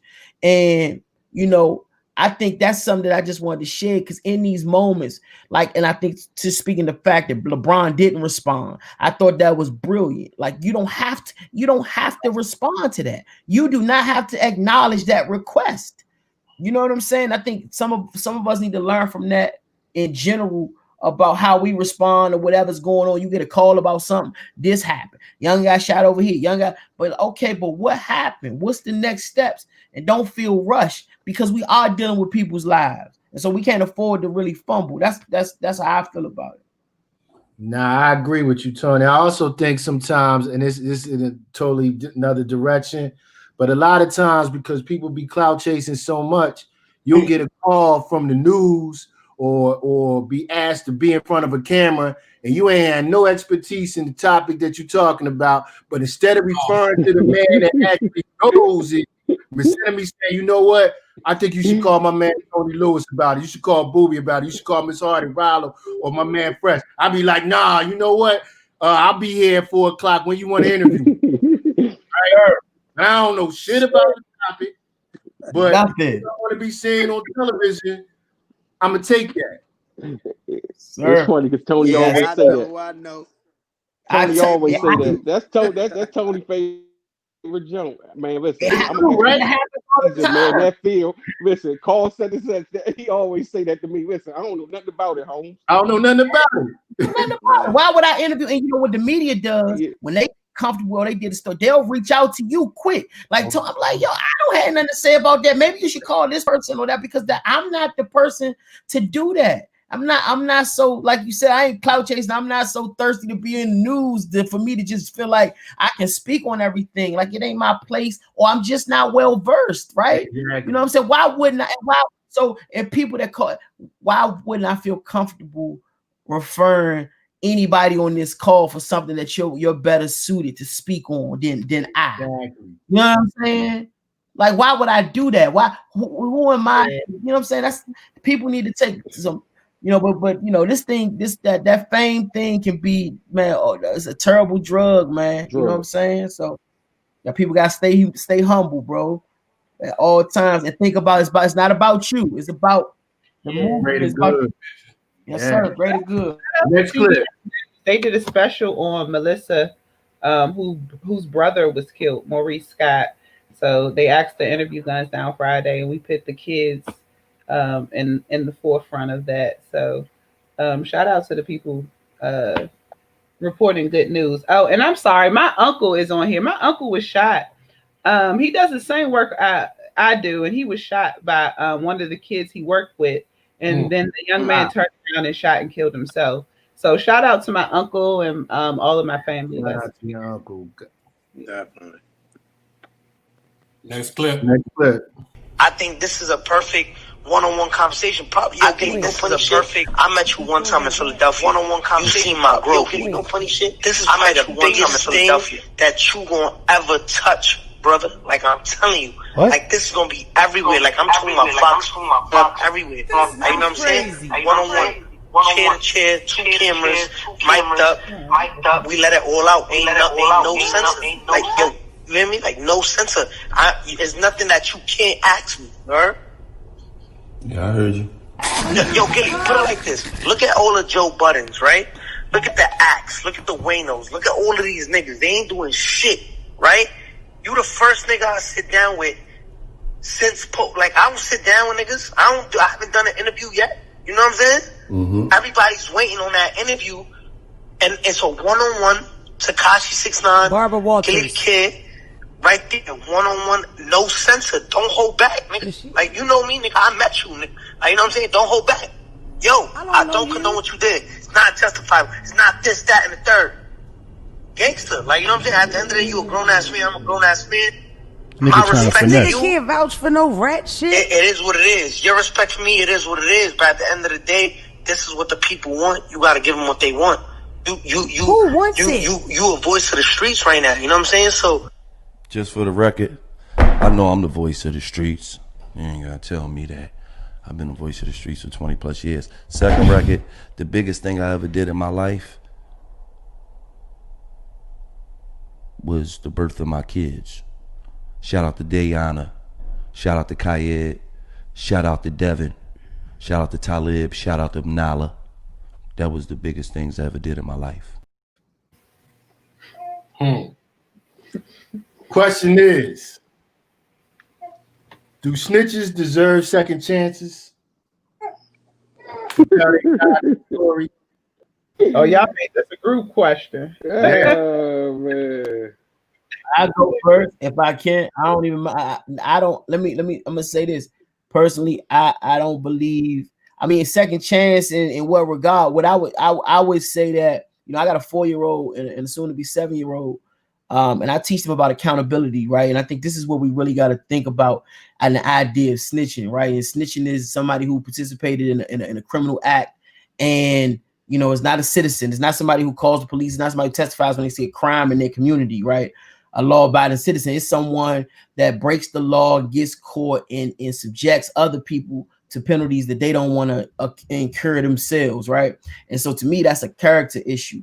That's the issue of accountability. So whether it's the classroom, the boardroom, or the courtroom, I feel like people should take their own weight. People should, you know, be accountable for their own actions. So can that person work back to zero after, you know, ruining people's lives, taking people away from their families and their children, subjecting them to all types of other things to lighten their blow? I don't, where I'm from, that's not a redemptive act. I don't know if you can work back from that. You know what I'm saying? As it relates to our community. Now, if you know what I mean, whatever, after you get your break and go do whatever you do, but particularly in the situation with this young man who did not want to deal with his consequences and came right back to the same community and culture that he was unaccountable to, I feel like it's just egregious on so many levels. The audacity, right, to even do that. In particular, you're not a kid. You haven't even been held. You're not even accountable. You're not even,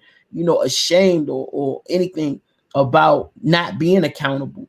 So I don't feel like how could you even be taken seriously? Fresh. You on mute.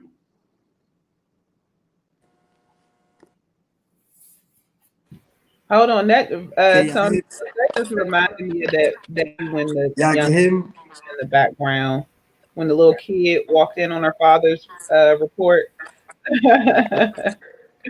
Yeah, I'm right there right now. I'm in a room too, so okay. Right. Go ahead, Fresh. I feel like he was influenced by Alpo. He Alpo ass nigga. That's how I feel. He seen Alpo do it. Alpo home, riding bikes, MCM, zoom, all through the city. Why can't he do it? That's how I feel. Boom. Man, it's not redeemable. I mean, second chance going about his life, but you know, second chance in the communities. Did he ravage? Did the lifestyle he chose to participate in? Man, listen, ain't no coming back from that. Once you ostracize in these communities, you ostracize for things you can't. There's no return from, right? I mean, people might not even talk to you. That's punishment in itself. You can come back to the community. If everybody turn their back on you, that's punishment. People only go places that they familiar with. That's why rats always, people who snitch, excuse me. That's why people who snitch always return back to the places that they familiar with. You put them in witness protection, a lot of them can't function. They're not used to that, right? They're used to a certain lifestyle. That's why you got dudes like Alpo who risk his life to be back in a familiar habitat, right? Dudes like Tekashi 6ix9ine willing to risk their life to be back in a normal habitat because that's what they know. That's what they're accustomed to. They're accustomed to that, right? We are creatures of habit. We are all creatures of habit. We always go back to the places that we all grew up from if it's accessible to us. It's accessible to them dudes. So I like coming back to your community after you then sent the guy away to jail forever. And you out here, how do you look his mother or his kids in the face?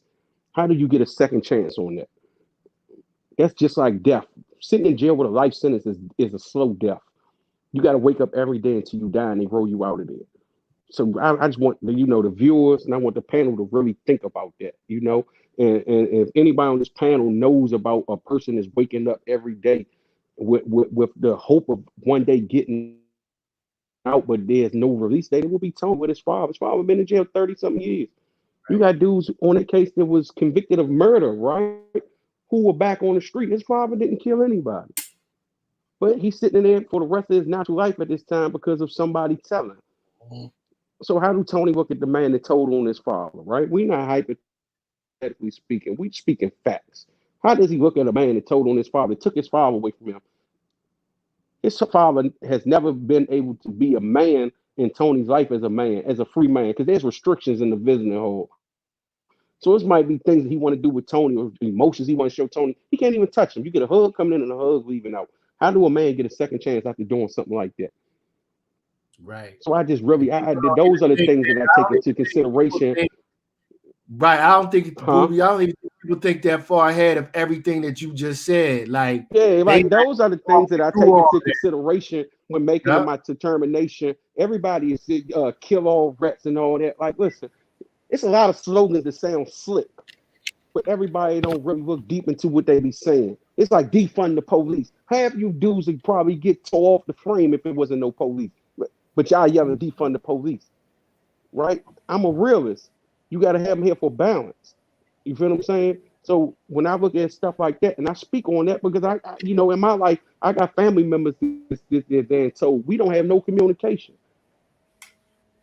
These aren't distant family members. These are close family members. And it's because I stand on certain morals and principles, and I believe in what I stood on. There's no difference in trying to convert a Muslim to be a Christian or trying to convert a Christian to be a Muslim. If they stand firmly on those things, then that's what it is. That's what they believe in, and they're not budging. I stand firmly on what I believe in. If I come into an environment with one, I'm not here to try to hurt you or kill you, but understand that I don't respect what you did. And I think the craziest thing about that 6ix9ine situation, man, it's people out here that still downloading his records.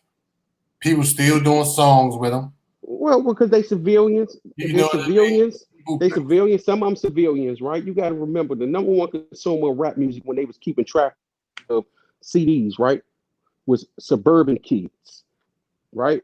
So just really think about that. That's their gateway into the hood through music. They not in no hood.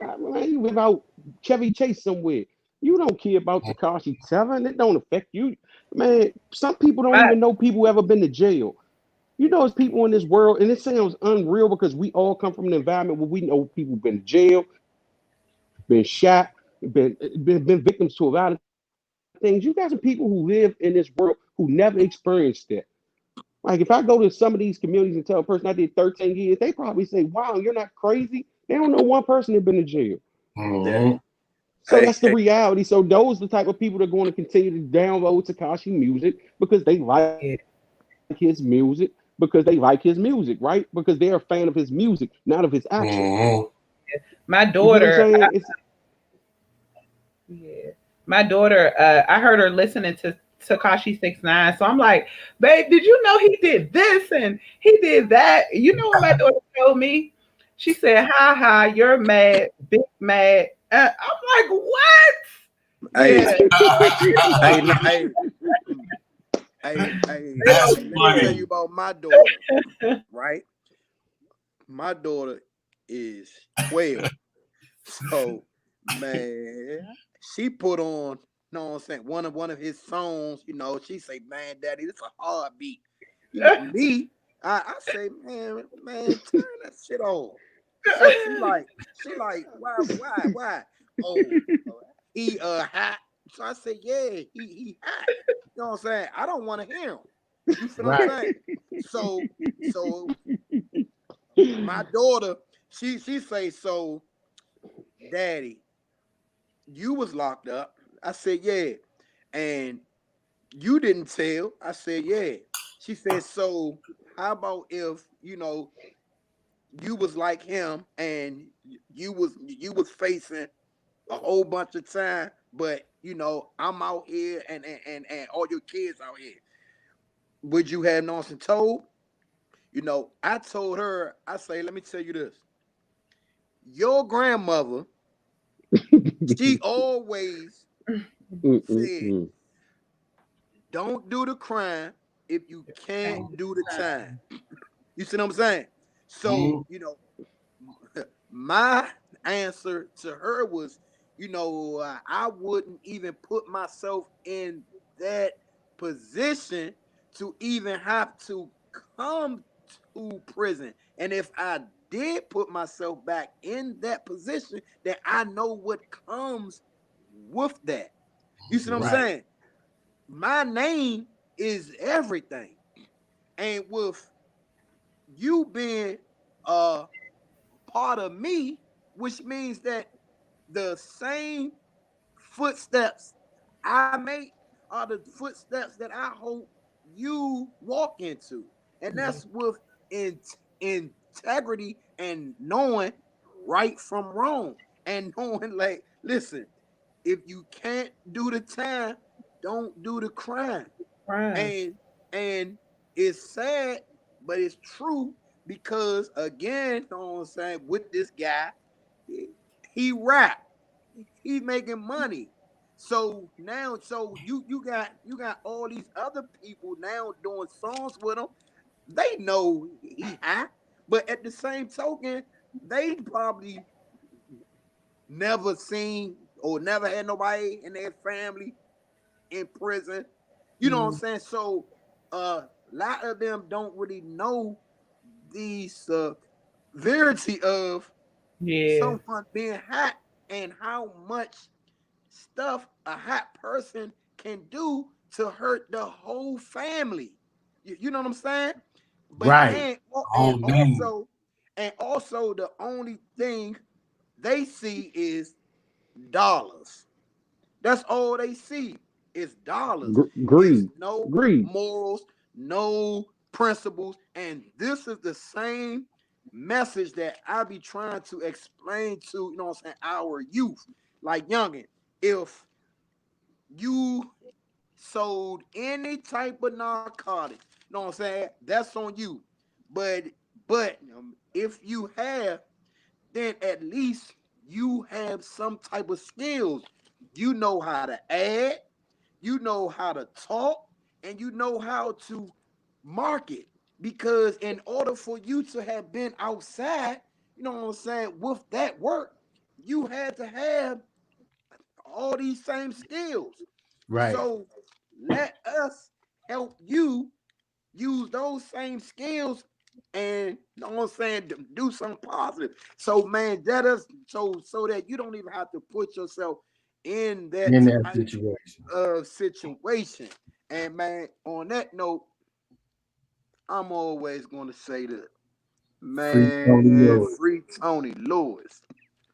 Let's go to the next one. Thank you, bro. So we got 11 minutes left. We play Monopoly. We'll go through each one of y'all, which piece y'all pick and why. I'm gonna start with since Rollo already up, I'm gonna start with you. Okay. Which piece I'm gonna pick? Oh man, Booby. Hey man, I'm gonna pick the Battleship. And why? I'm gonna pick that because it is on the water. It has plenty employment opportunities. And also it is equipped for anything that may come his way. All right. And yeah. Miss Hardy. Well, Raylo stole my piece, but I say the Battleship also. I'm always thinking about others, and I feel like everybody can be a part of the Battleship. The whole community can get in there. So I say the Battleship. All right. Fresh. Oh, mine's the hat. Why? That's the Monopoly Man hat. You gotta win the game. You get that. That's like when you get that jump right there. That means you about your business. You gotta win. You got to get the prompt.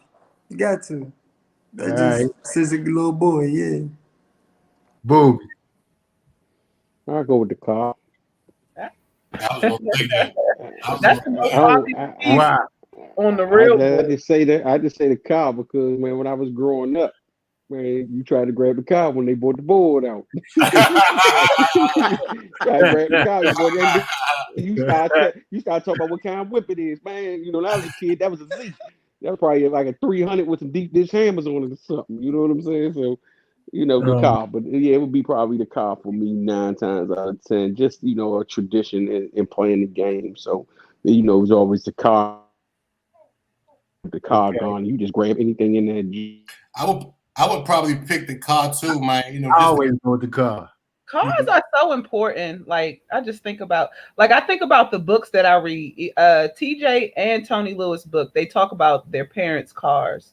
Yeah. So I always think about cars meaning so much to kids in the community. And I think the car also symbolizes, just keep moving. Keep moving. You know what I mean? Don't stop. There's going to be a lot of haters in your rearview mirror, but understand that they unrealized potential. You know what I mean? They hated on Jesus and all the prophets. You know what I mean? So it is what it is. A lot of people that hate just keep, moving forward. Tony. Based on the descriptions here, I mean, I say the iron. And then aside from the description of being capable of handling adversity well and often prevails, I think just being able to iron out wrinkles, man. You know what I'm saying? Being a part of the process of presenting and getting people ready for their moment, right? Typically when people iron something, they iron their shirt, their pants when they getting ready for something that's important to them, when they trying to be them best selves. And I feel like, what I mean? I in my work, I look to be that, helping people get to that point. So I would say the iron. Is that a microphone or am I tripping? That's a thimble. That's a thimble. Yeah. That's a who? A thimble. Which means sensitive and creative if you choose that. Okay. Okay. We're going to show a clip, but I'm going to explain it real quick. So we're not going to show it. But the reason why we showed that is there was a clip of people playing Monopoly, right? And they got 2 players, and they gave one player one die, and they gave the other player 2 dice. And then they gave one player double the money that they gave another player. So, of course, when the player who got 2 dice to move forward double and got more money double was winning the game, they started acting really arrogant, right? So they would then tell the person they losing money. They would be real cocky. They would be slamming their piece down on the board every time they were moving. And they would eat, if there were pretzels on the table, they would eat more of the food than the person that was losing. So when they asked at the end of the game, why did the person think they won? They didn't even mention that they had 2 dice and they had double the money and they got double more money when they went past go. They never even mentioned it. Like that was, they said that they won because they just won the game. They never remembered that they were given 2 dice, double the money, and double more money when they passed go. Which basically is the essence of how people think in America, right? Like starting out just like that, not even considering that they got 2 dice, they were jumping ahead twice, more money and double the money. So at the end of the game, they were like, I just won the game because I won, and that person wasn't as good as me. We will figure that out so y'all can watch it. It's actually a psychological experiment that they did. Yeah. Last thing to close out. One solution to leave everybody with, because you got to have a takeaway before we get up out of here. So I want to start again. I'm going to go with Rollo. How we going to end this or reduce gun violence in D.C.? I would say by having consistency. You know, we definitely have to stay consistent with our message, and we have to address mental health issues. And yeah. Miss Hardy. Yes, my motto is one is show more love. You know, love. I feel like love will heal the world. And another thing I stand on is, I think it's on this side, prayer changes things. No matter who you're praying to, prayer changes your mind, your life, and your community. Young Fresh.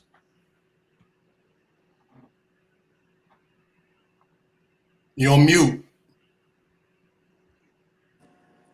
Yeah, again, I think we should go start at an earlier age, like get the kids that don't have as much trauma already. Like we gotta set the seed earlier, like trying to unravel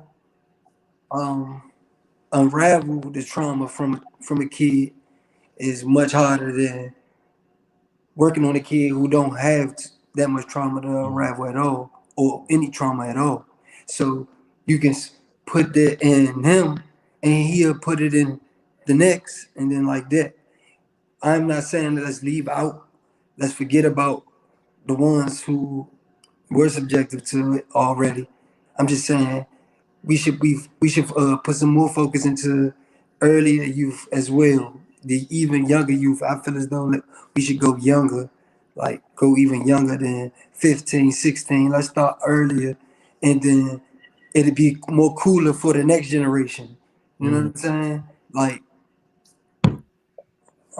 that's what I think. That's the solution. I feel as though it hasn't been. I don't think nobody have really got to getting towards those that's in them Section 8s and them projects like that at an age like that, and with the consistency, as Rollo said, like with that, let's do that. Make it more cooler for 2040, the kids in 2040. You know what I'm saying? The kids is gonna be in 2035, 10 years from now, 2030 and up. Like make it more cooler. It's gonna be cooler for them other kids that's coming in 2050 because they already started it young, and now it's not you can't laugh at them and all that. Like they trying to be positive. You know, being positive is like being a clown. They made it something like that. So what I'm saying by making it more cooler, that's what I mean. You know what I'm saying? Being more positive, doing something, going to school and getting them degrees is the new cool, and making that cool early, real early, stamping that in elementary and stuff like that. You know what I'm saying? Letting us know what the politics are, who are the governors, what is a governor, what is a Democrat, Republican, and stuff like that. Early. That's 100. Booby. Social capital, relationship building. You want to enter gun violence in DC, or try to curb it? We got to have them relationships. The relationships got to be there. We got to be able to pick up the phone and be able to call into those areas, or be able to pull up into those areas and have those relationships where we can walk up and talk to certain people who need to be talked to. You feel what I'm saying? And try to get to the root of the problem. I say social capital because social capital is nothing but you're building a network and having resources. So if you got the social capital, like I said earlier, man, if we gonna go in there and get them, we gotta be able to at least offer them something. Right. Give them, all the time, something, an alternative solution to what they already doing, right? Because to tell a man to stop what he doing and don't have nothing else for him to do, you leave him idle. If he do choose to stop what he doing. So most definitely social capital and relationship building. I think those are the biggest things, the situations, just as Raul spoke of. They was able to come in between that situation that we viewed on that camera because of it. Right. If you don't have a relationship, then it's not going to happen, right? We got to be more proactive instead of reactive. We always run to the scene after the fact, right? We need to be on the scene before it even happens sometimes, building those relationships. So when it do happen, they don't feel like you just coming around and clout chasing. They know that you authentic because you was here before something happened. Quick question. How do we connect in terms of social capital? How do we connect that social capital to the kids that Fresh was talking about? So at an early age, kids have social capital. It's easy. I do it right now. If you follow my page and you watch my page, we do a lot of work with younger kids. The Chromebooks that we just gave out, those was to younger kids, right? The bikes that we gave out, those were to younger kids. We don't turn our back on the older kids, but it was amazing that Fresh said that because my vice president on my board for my nonprofit, that's what he really big on. Man, some of these youngins, they already lost. At 15, you already doing stuff the 30-year-olds doing, right? We got to go into these elementary schools and start trying to get these youngins so we can try to grab them early. So Fresh was dead on money with that, and that's been one of our missions. If you follow my nonprofit, that's been one of our biggest missions is to try to get them as early as possible and try to engage them. We don't get to engage them as much, but we do engage. We do try to contribute to curve them away from those things, right? To let them be kids. You feel what I'm saying? Like we gave out 100 bikes to kids who didn't have a bike. We was growing up, we had bikes. We was able to be kids. These kids aren't even allowed to be kids anymore.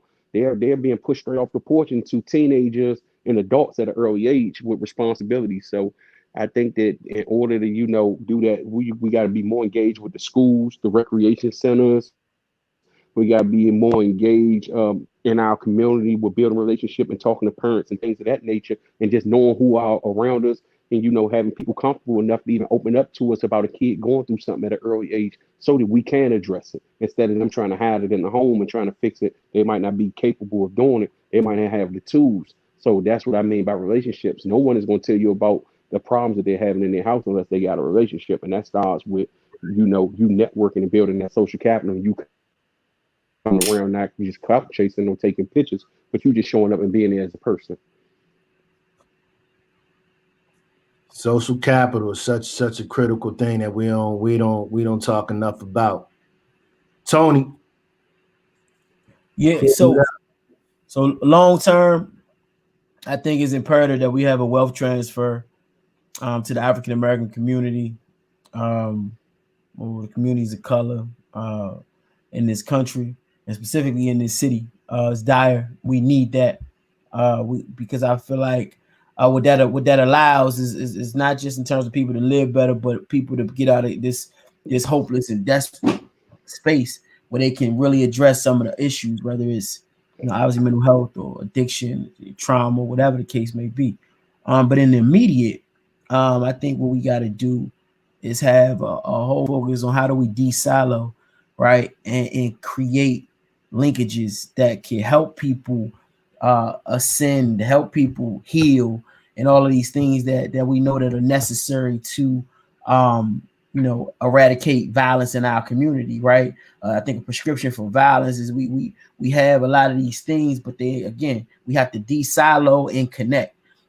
Sort of as Booby spoke to social capital, like we gotta create a continuum of care for our communities, and one that is easily accessible, and pretty, to Rollo's point, consistent, and that it actually can serve and support people throughout the continuum from elementary to the penitentiary, if you will, right?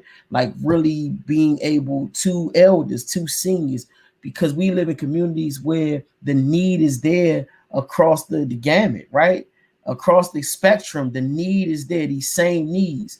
And we have sort of these shared issues because, again, people share, right? These things are transmitted. This trauma is transmitted from one generation to the next, from one sex to the next, from one sibling to the next, from the spouse, so we're hurt, and we haven't getting the opportunity to heal.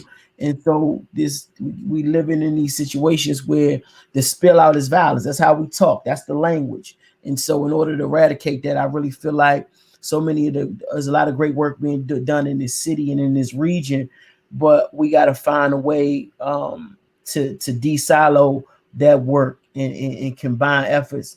And I think, just again, salute to what you guys are doing with this platform. I think this is an example of that, right? You got people that operate and work in different capacities, sort of aiming at the same goal. And some of us have been able to obviously work together, right, to literally save lives. And I think that no ego approach, that what I have, you have at your disposal if you need it, mindset and philosophy is what's going to help us get there. But I'm optimistic that we definitely will. Yo, I can't, thank y'all enough for contributing to the conversation. I think if you didn't take anything away from the 5 episodes that we had, and particularly in this one, then you just totally was missing out on everything, that it just went over your head.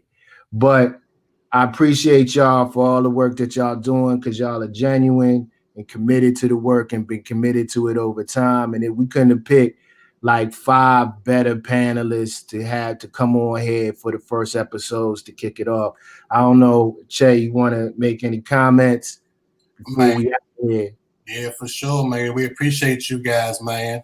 I think next season, we're going to try to work on having more women on.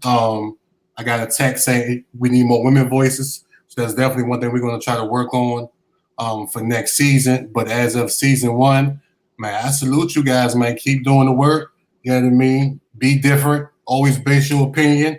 Who cares what anybody else thinks? And, just keep moving forward. You guys are the jewels. And just keep being change agents out there and providing social capital for someone else. So I know we done took a lot of y'all time in your evening, but I hope everybody that watches it, we're going to post it again on all platforms. I want to thank our panelists again, Mr. Tony Lewis, Booby, Hal, Young Fresh, Miss Hardy, Guns Down Friday, and my man Rollo, Cure the Streets. Any last words? You're on mute, Fresh. Can I say y'all guys go get the hardest out? I just dropped my mixtape on all platforms. Okay. I am Young Fresh. Hardest out on all platforms right now. Just dropped today. Yes, sir. Independent on United Masters, all platforms. Independent artist straight out of DC. Appreciate y'all. Much love, man. For real. Young Fresh. Fresh. I booked my because of they posted. Pop. Tell me about the Blue Order. I'm about to go book right now. So thanks, Fresh. You never know who you motivating. Yeah, go ahead. White, get on that white side. Put them toes on the side, girl. Yeah. And y'all can hear them all over our digital storytelling project, Life After the Gun, all over that. Anybody want any last words before we sign off? Appreciate y'all having me. Y'all stay safe out there. Stay blessed out there. Stay quarantine clean, baby. Yeah.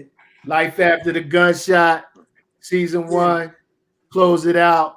Amazing group, man. Appreciate y'all. Honored and humbled. See y'all. It's a wrap.